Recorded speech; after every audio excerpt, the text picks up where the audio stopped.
morta, sendo matéria. Vou reiniciar, viu? Melhor. Então, reiniciando o texto, Srila Bhaktisiddhanta, a voz da alma desperta. Com efeito, a alma desperta diz à mente e ao corpo: não sou idêntico a você. Eu não quero o que você precisa.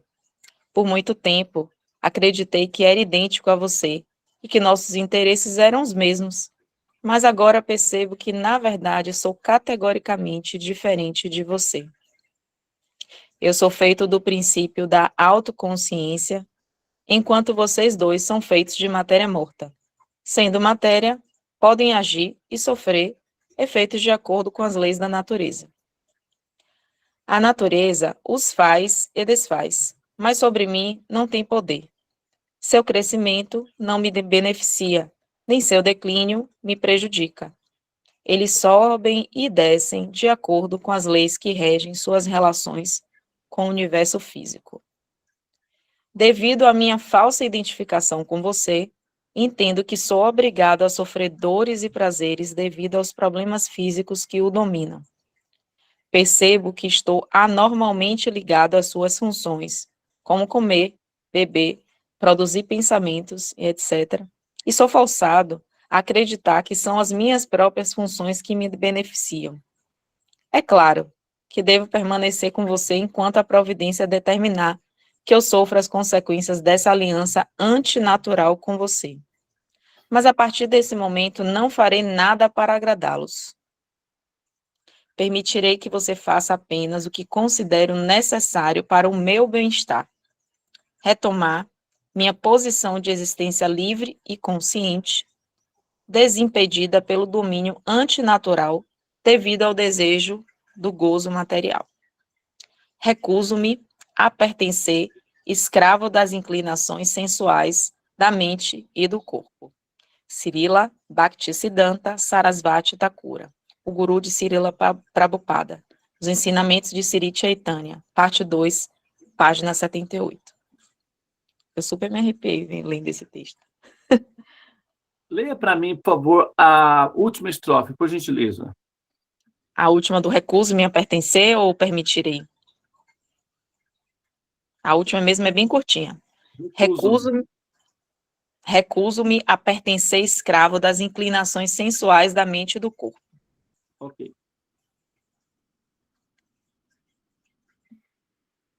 Om Gyana Timirandasya Gyana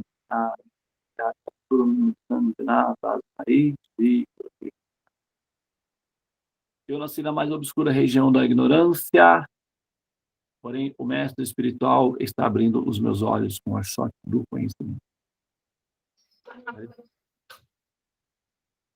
Bom, esse texto, vamos fazer o seguinte, vamos fazer a seguinte elucubração aqui. Vamos ser, de certa forma, incisivos. Vamos fazer uma crítica a nós em relação a esse texto aí. Porque, veja bem, nós somos pessoas naturalmente inclinadas, né, devido ao nosso teísmo prático, e esse texto é uma alusão feita por um dos, vamos dizer assim, membros da nossa comunidade. É o mestre, Bhaktisiddhanta é mestre do nosso mestre, Prabhupada. Então, quer dizer, está tudo em casa, e para nós é muito fácil aceitar essas afirmações, quer dizer, de certa forma, porque como é uma afirmação de um mestre, então, claro que a gente não vai, assim, questionar isso, vamos, né, pensar isso de uma maneira, assim, cooperativa, ok? Porém, poderia levantar essa seguinte crítica, que essa é uma consideração que que os religiosos chegam. Né? Essa é uma consideração, é uma inclinação religiosa. Isso é coisa de gente que tem, né, essa coisa da religião aí. A gente poderia argumentar isso daí. Alguém pode argumentar isso. Esse pessoal, essas pessoas que pensam a religião, elas naturalmente chegam a essa conclusão. Mas isso é uma teoria dos religiosos. Nós poderíamos partir desse princípio. e de que o Bhaktisiddhanta, chamado mestre, seria nada mais, nada menos que o produto de um esforço coletivo religioso, e que seriam os mestres como consequência desse movimento coletivo aí da histeria da alma na busca de uma explicação para a sua própria existência. Essa é uma crítica que poderia ser feita, né? Porém, eu estou falando isso daí só para vocês compreenderem um pouco da dimensão dessa personalidade que escreveu esse texto aí, tá? Bhaktisiddhanta Sarasvati, o nome dele era Bimal Prachada. Bimal Prachada. Ele é um dos 13 filhos de um magistrado chamado Bhaktivinoda. Ele era juiz federal do governo do Império Britânico na Índia, e ele teve 13 filhos. Naquela época, as famílias eram assim, né? Quem tem aí mãe, minha mãe, por exemplo, teve 8. A minha avó teve 18. A minha tataravó teve 145, e por aí vai. As famílias, eu estou na 145, não sei, não teve. Tem uma mulher na Rússia que já teve 120. O Guinness é dela, né? Mas, assim, era isso antigamente, era um monte de gente. E esse Bimal Prachada, hoje ele seria considerado como ele era um gênio, na verdade, um intelectual. Ele não começou como uma pessoa religiosa. Ele era astrólogo, e ele escreveu um livro que até hoje é utilizado pelos astrólogos, chamado Bhaktisiddhanta, Surya Siddhanta, melhor dizendo. E ele tinha uma característica, hoje ele seria considerado Asperger, né, um gênio Asperger. Por quê? Ele tinha uma característica que é a seguinte: ele lia um livro somente uma vez, uma única vez. Ele ia fazendo assim. Tem aquele filme com Tom Cruise, Rayman, parece que é, conta a história do irmão, né, e tal, que ele não é vivo, inclusive, é real, que ele faleceu recentemente, mas ele tinha essa capacidade de olhar uma página e já ler tudo que estava ali e ainda mencionar local, datas específicas. Então, Bhaktisiddhanta Sarasvati, ele tinha essa genialidade consigo. Ele olhando as páginas, ele ia só virando as páginas, ele registrava todas as informações e conseguia dar a definição de local, página, horário, tudo.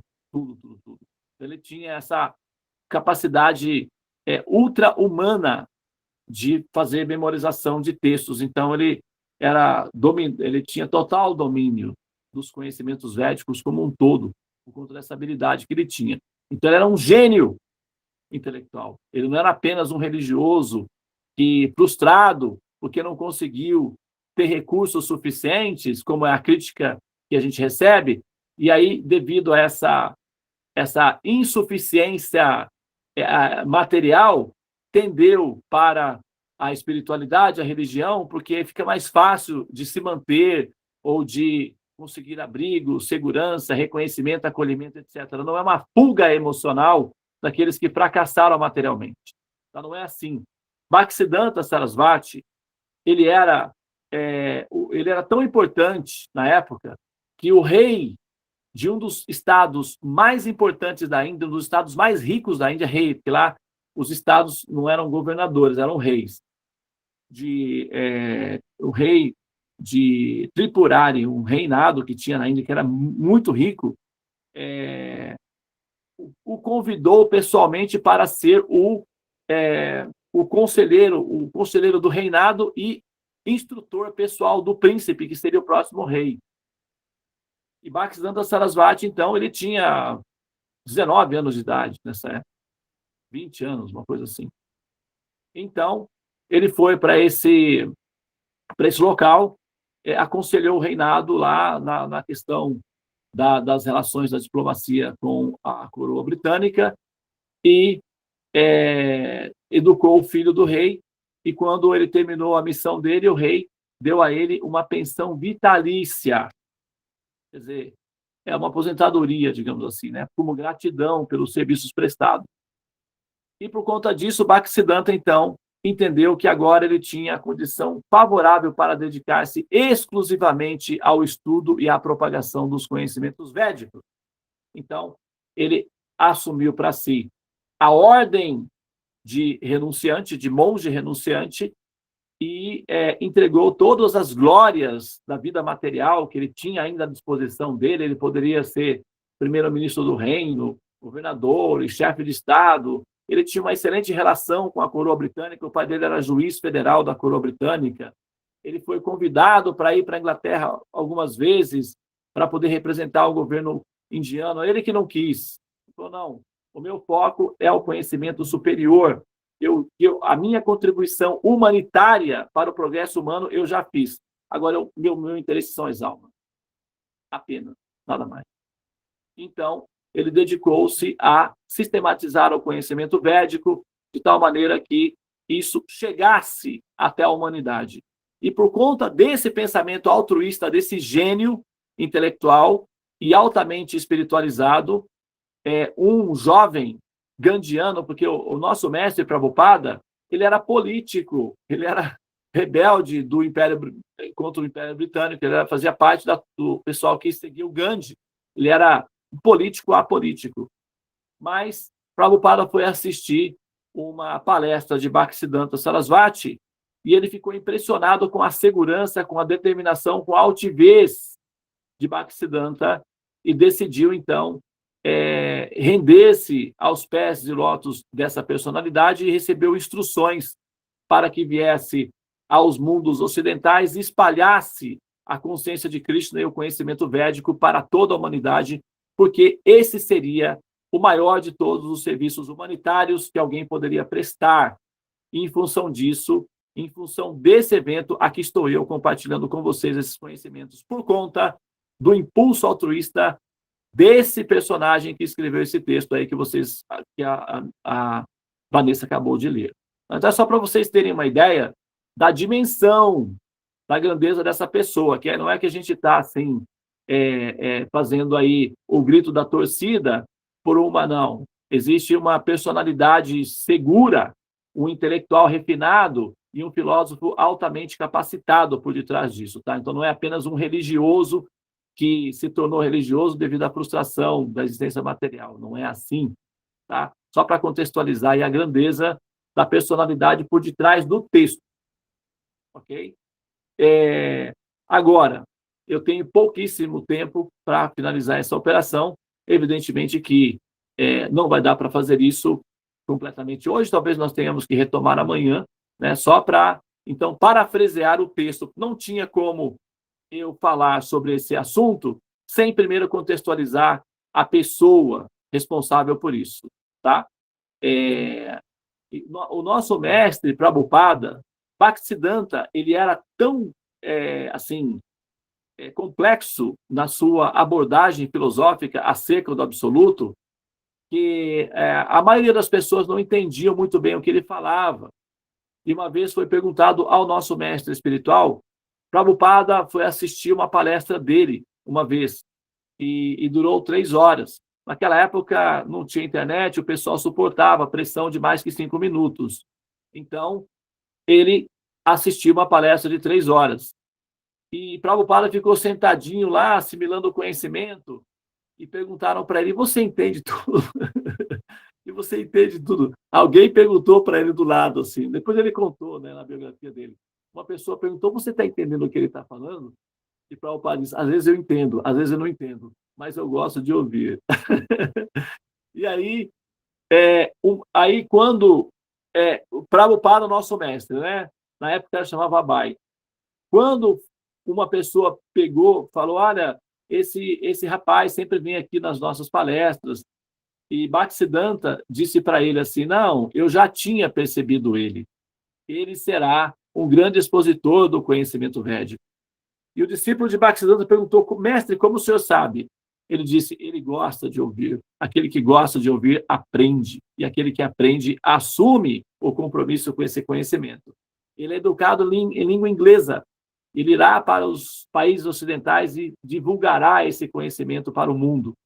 E o resultado, aqui estamos nós. A sala dos mantras é consequência desse diálogo, nesse momento, com esse grande mestre Bhaktisiddhanta. Então, nossas respeitosas reverências, ele acabou Esse texto chegou até vocês porque sábado passado foi comemorado o aniversário dele. Então, espalhou-se várias, assim, notícias sobre ele, e um deles foi esse texto que chegou até vocês, né? Não chegou até nós, para nos dar essa boa fortuna de relembrar os nossos ancestrais. Nosso passado é dito que é um povo que esquece o seu passado, está fadado a cometer os mesmos erros no futuro. E aqueles que esquecem as suas raízes ancestrais não crescem a ponto de ter asas. Nós temos que relembrar as nossas raízes, os nossos mestres ancestrais, honrá-los, porque isso é a honestidade intelectual e a dignidade. Uma vez foi perguntado para o professor Newton, né? Como foi que você chegou tão longe? E ele respondeu, bom, eu cheguei tão longe porque eu subi nos ombros de gigantes, então eu consigo ver bem longe. Os meus anteriores fizeram coisas hercúleas. Eu apenas recolhi o que eles fizeram e aproveitei para ir um pouco mais adiante. Mas, porque eu estou sentado nos ombros de gigantes, é que eu consigo enxergar tão longe. E assim somos nós. Nós conseguimos ter uma espiritualidade saudável, consciente e inteligente hoje, porque os nossos ancestrais se dedicaram muito a preservar esse conhecimento e a trazê-los até nós. Por isso, a nossa gratidão ao mestre Bhaktisiddhanta, e amanhã a gente prossegue, então, finalmente, para falar do tema que ele trouxe. Tá bem, pessoal? Mas eu acho que valeu, né? Valeu a pena conhecer um pouquinho da história desse nosso ancestral, desse nosso mestre aí. Namastê, Hare Krishna, Krishna Krishna, Hare Hare, Hare Rama, Rama Rama, Hare. Só um último detalhe sobre ele. Quando ele tinha 4 anos de idade, o pai dele chegou com uma cesta de manga. E o pai tinha pensado em oferecer essas mangas para a deidade da família, para Krishna. E ele só tinha 5 aninhos, acho. Ele foi lá e pegou uma manga e comeu a manga antes de serem oferecidas ao Senhor Supremo, no altar da família. O pai, então, informou, filhinho, não pode. Antes de comer, nós temos que oferecer ao Senhor devidamente, com os mantras, para que fique bendito, abençoado tudo que nós tocamos. Então, naquele momento, ele fez um voto. Pois então, papai, jamais comerei manga novamente. E assim o fez por toda a sua vida.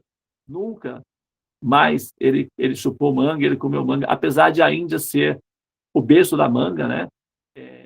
Então, existem uma estação do ano em que a manga é totalmente disponível lá, mas ele fez esse voto, uma mera criança, e manteve o voto até o final da sua vida. Ok? Namastê. Hare Krishna. Eu não vou